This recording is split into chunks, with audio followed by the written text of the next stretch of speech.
안녕하세요. 저는 기생충박물관 전시해설봉사자 김주연입니다.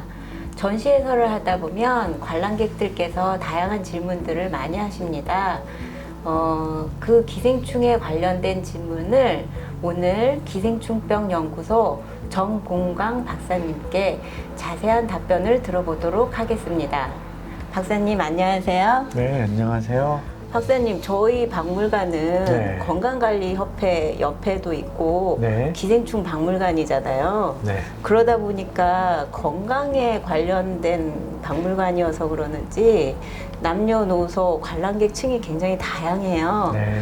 그 중에 중학교 1학년 학생이 질문을 하였는데요. 그 학생이 과학자 꿈이래요. 네. 관람을 하고 나서 기생충과 바이러스의 차이점이 무엇이냐고 질문을 했었어요. 네. 오늘 박사님께 들어볼 수 있을까요? 네, 참 좋은 질문입니다. 질문에 답하기 전에 먼저 제가 주연 선생님께 퀴즈 하나 내볼게요. 퀴즈요? 자신 없는데. 지구의 크기와 예. 태양의 크기가 얼마나 차이 나는지 아세요? 태양이 지구보다는 훨씬 큰데 그렇죠. 100배? 150배? 정확하게 정답을 아시고 계시네요. 그래요? 지구와 태양의 크기는 한 100배 정도 차이 난다고 네. 해요.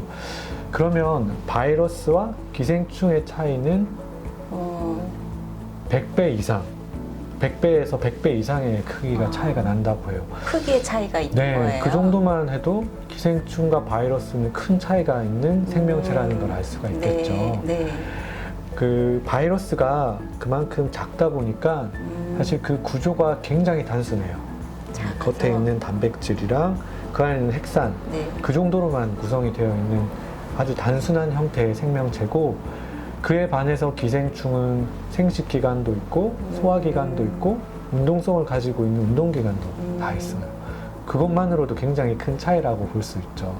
그리고 또 굉장히 중요한 한 가지는 바로 암수가 구분이 된다라는 점입니다. 기생충은 암컷과 수컷이 있어서 서로 생식 통해서 새끼를 놓고 알을 놓고 해야 되는데요. 네. 바이러스는 그렇지 않고 이제 증식을 통해서 하게 되죠. 그게 바로 기생충과 바이러스의 차이점이라고 볼 수가 있습니다. 네, 정리하자면 기생충과 바이러스의 차이점은 바이러스는 핵막이 없고 그만큼 크기가 작아지는 거고요. 그 다음에 그 반대로 핵막이 있고 운동성도 있고 한 것은 기생충의 가장 큰 특징이라고 하겠습니다. 네.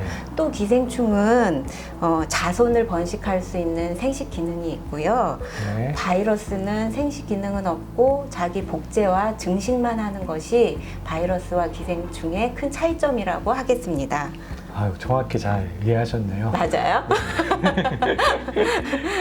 올 한 해 코비드 바이러스로 사회적 거리두기를 하고 있잖아요. 네. 그런데 기생충 중에 하나인 말라리아 치료제인 클로로킨을 네. 코비드 치료제로 사용할 수도 있다라는 얘기들이 많이 있었어요. 근데 그게 맞아요. 가능한가요? 이 질문에 답변하기 전에 또 제가 한 또 가지 퀴즈요? 네. 혹시 지금 많이 쓰고 있는 탈모제 치료제 탈모제요? 있잖아요. 그 대머리 머리 네네네. 나게 하는 탈모제. 탈모 치료제가 네. 혹시 어떻게 개발됐는지 아세요?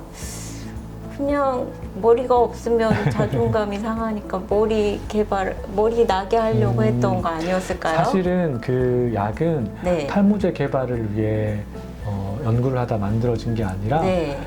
전립선 비대증 환자 치료제를 개발을 하다가 네. 실험 동물에 그걸 주사를 했더니 그 실험 동물이 털이 더 많이 자라는 그런 현상을 관찰하게 된 거예요. 그러다 보니까 전립선 비대증 약이면서 그 약을 또 네. 탈모제로 쓸 수가 있게 된 거죠. 네. 사실 그 약학 분야에 있어서는 네. 기존에 있던 약들을 이용을 해서 다른 질환, 다른 병원체의 치료제로 사용을 하기도 합니다. 그래요? 그래서 아마 중국과 프랑스의 많은 연구자들이 크로노키를 이용을 해서 이제 코비드-19를 혹시 치료할 수 있을까 연구를 했던 거죠. 근데 그 연구들은 굉장히 제한된 조건에서 이루어진 연구들이고 아직 그게 사람한테 얼마나 효과가 있는지에 대한 건 전 세계 많은 연구자들이 연구하고 있는 상황이에요. 그래서 아직까지는 코로나19에 그 약을 쓸 수 있는지에 대해서는 더 많은 연구가 필요하고, 오히려 WHO와 같은 기관에서는 네. 이러한 다른 약제를 코비드19를 치료하는데 오용하는 것들을 최대한 좀 주의하라고 당부를 하고 있다고 합니다. 그래서 조금만 더 기다려보면 코비드19 치료제가 개발되지 않을까라는 네. 생각이 듭니다.